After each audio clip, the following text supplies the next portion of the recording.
to the back side of the camp.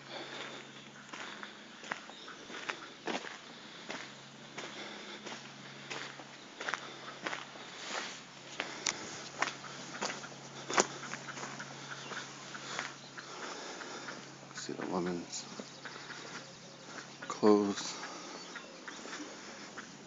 Hand them out.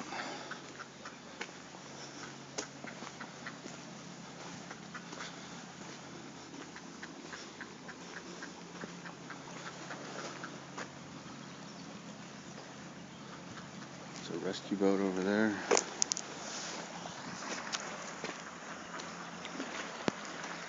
Kids changing room. Baby changing room. This is a dirty girl's bin. What that is they found a niche, and people come in with wet shoes and wet clothes, and we give them dry ones. They take the wet stuff and wash it and redistribute it. Garbage bins. There's some shoes drying out.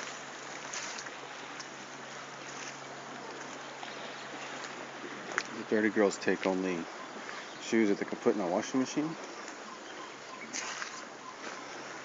Like those. These shoes, will get ruined if you put them in a washing machine. So people rinse them out with water because they have salt water and let them dry in the sun, and then redistribute them. Here's our neighborhood friend, the donkey. Kalimera.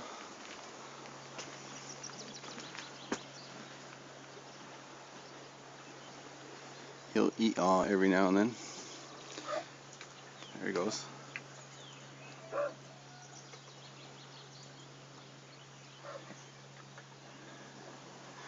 Polile ne placa. Dice se cae la rose. Here's where we do the dishes.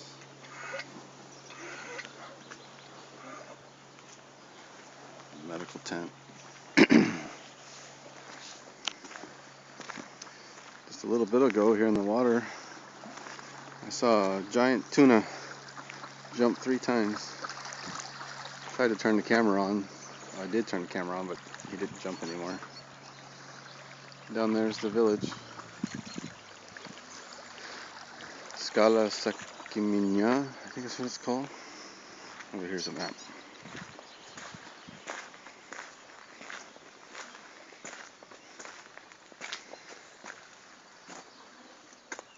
Scala Sicamias, that's what it's called. Because just above, 4 kilometers above, is the village Sicamia. So my guess, my limited Greek, is this is the stairs to Sicamias, Scala Sicamias. So this is the north of the island. So when you look across there, those mountain ranges, that's Turkey. And it's a southern beach. Because Turkey wraps, let's see, where's my finger? Because Turkey wraps down around like this.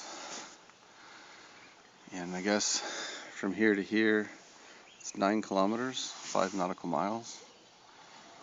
The shortest point is only 6 kilometers from point to point. So on rare occasions, you get like a return boat where somebody will drive them over, have them jump out, and then drive back.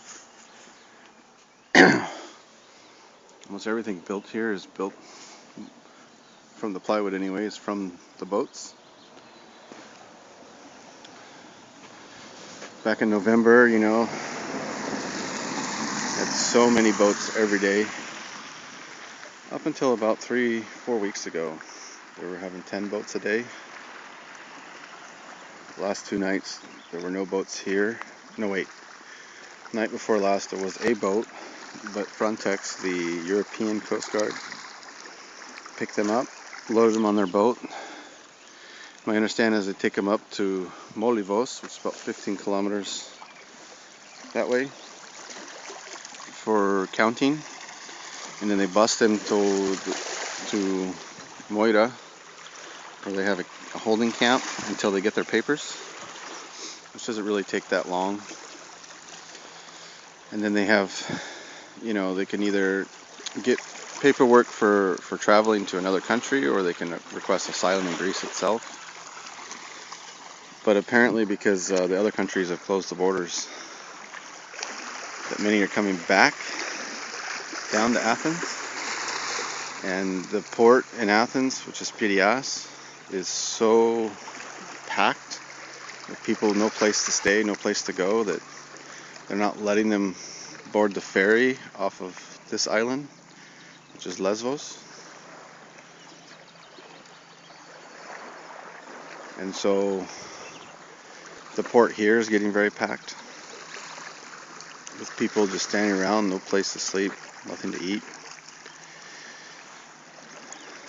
In Athens and Piraeus, there's people taking advantage, selling a use of a toilet for €2, a bottle of water for €5, which normally costs maybe 80 cents, or a bed for €50.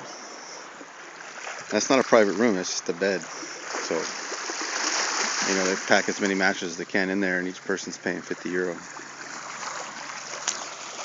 People capitalizing, I guess. And just up the road, there's a camp. They call themselves Lighthouse, where they can actually spend the night. So if the Coast Guard doesn't pick them up, they'll come to us, get a bite to eat, get some hot tea, change clothes if they need it. Usually it's just their pants and their feet because they stepped off in the water. Medical aid. They go to that camp, spend the night, and then they get transferred to another camp that's 4 kilometers up.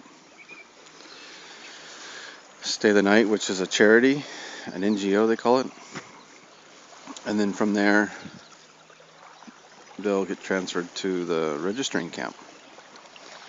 They have a separate camp for men, and then a separate camp for families and women, I think. There's a papaki.